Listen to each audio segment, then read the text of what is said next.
Hello बच्चों, let's see this question. This question says an organic monoprotic acid जिसका concentration 0.1 molar है is titrated against 0.1 molar NaOH.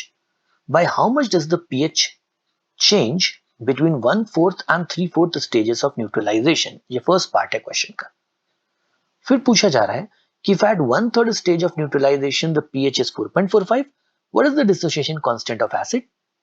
उसके बाद एक और पार्ट है कि between what stages of neutralization may the pH change by 2 unit. सबसे पहले चलिए इस क्वेश्चन को कैटेगराइज करते हैं कि किस चैप्टर से है और उसमें लगने वाला की कंसेप्ट क्या है. सो ये क्वेश्चन आयनिक इक्विलिब्रियम से पूछा जा रहा है और इस क्वेश्चन को सॉल्व करने के लिए जो कि कंसेप्ट रिक्वायर्ड है वो है knowledge of acid base titration.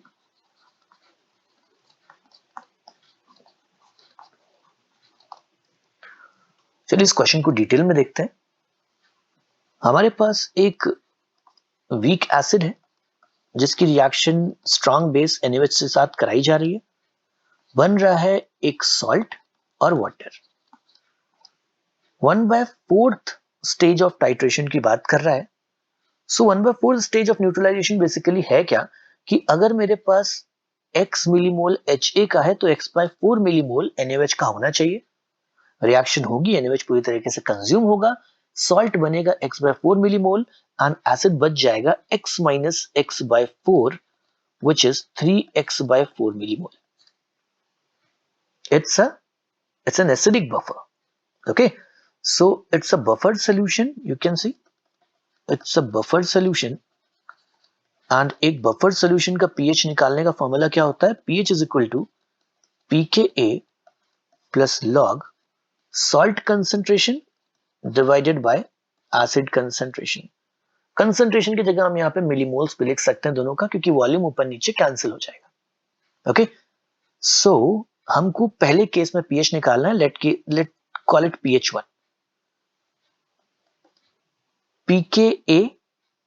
pKa ही लिखा रहने देते हैं. लॉग सॉल्ट का मिलीमोल हो गया x/4, एसिड का हो गया 3x/4. इसको हम सॉल्व करते हैं तो हमको मिलती है pH1 की वैल्यू pKa प्लस लॉग 1/3.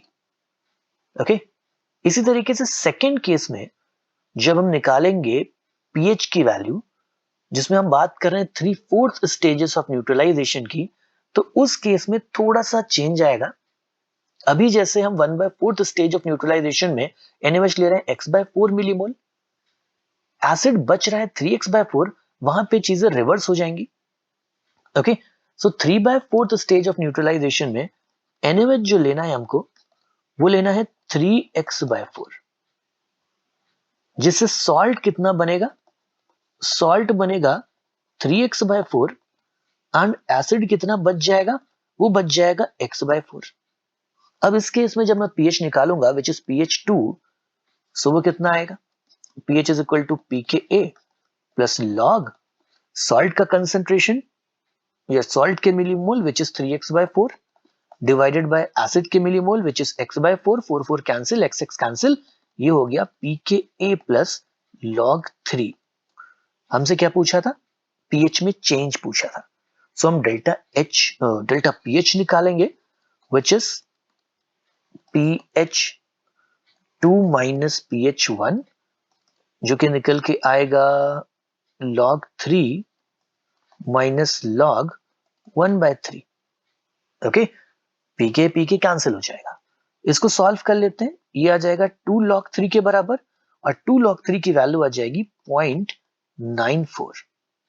सो ये है change in the pH. So this is the answer for the first part of this question.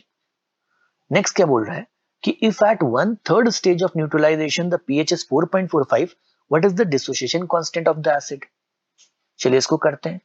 So second part में बोल रहा है कि if at 1/3 stage of the neutralization pH is 4.45, calculate the dissociation constant.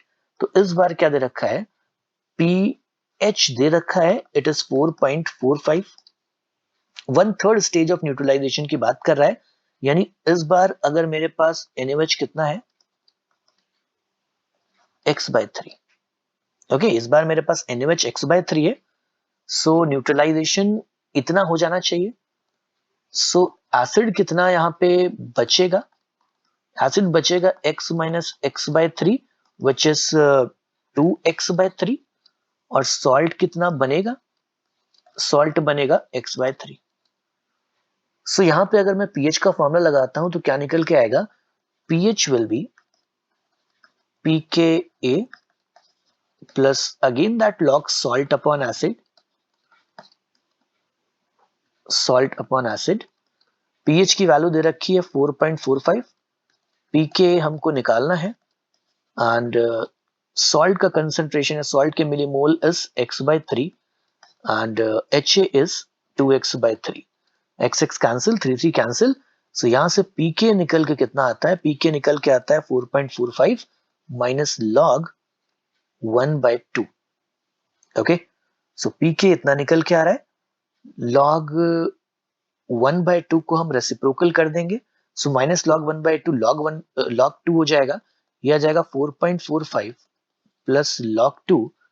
pK की value कितनी आ गई, pK की value यहाँ पे आ गई 4.45 plus log 2 that is 4.75। This is the value of pK।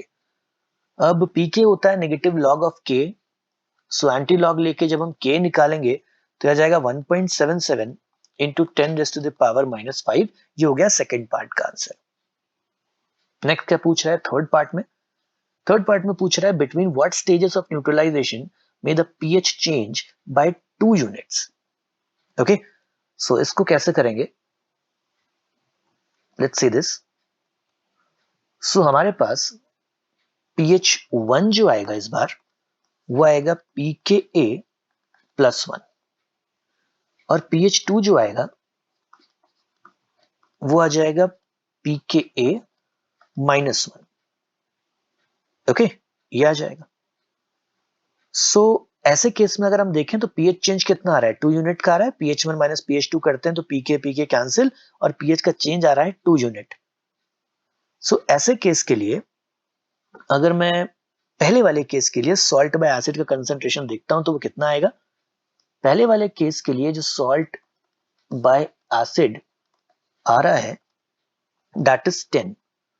10 क्यों आ रहा है वो, क्योंकि pH 1 is pK plus 1 and 1 is the value of log 10, यानी सॉल्ट बाय एसिड का कंसंट्रेशन वहां पे 10 आना चाहिए।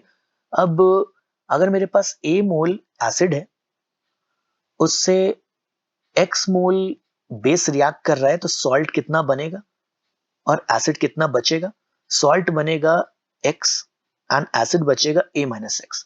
सो यहाँ पे सॉल्ट की जगह हम लिख सकते हैं x, एसिड की जगह लिख सकते हैं a माइनस एक्स, इसकी वैल्यू आ जाएगी 10। इसको सॉल्व कर लेते हैं, यह आ जाएगा x is equal to 10a minus 10x, ये हो गया 11x is equal to 10a। So x की वैल्यू आ गई 10a बाय 11। सो 10 बाय 11th स्टेज यहां पे आंसर आएगा। ओके, दूसरा क्या केस है, दूसरा केस जिसमें pH 2 की हम बात कर रहे हैं जहां पे pK माइनस 1 आंसर आ रहा है, उस केस के लिए जो सॉल्ट बाय एसिड का रेशियो है वो आएगा 1/10, यानी यहां पे x upon a minus x की वैल्यू कितनी आ रही है 1/10। ये आ गया 10x is equal to a minus x, 11x is equal to a। So x की वैल्यू जो आ रही है वो आ जाएगी a बाय 11। ओके, x की वैल्यू a बाय 11 आ गई, इसका मतलब 1/11th स्टेज की बात कर रहे हैं हम यहाँ पे। सो थर्ड क्वेश्चन में फाइनली पूछा गया था between what stages of neutralization में the pH changes by 2 unit. तो हमारा आंसर क्या आ रहा है कि between 1/11th stage and 10/11th stage the pH changes by 2 unit. So hence this is our final answer. I hope you have understood it well. Best of luck.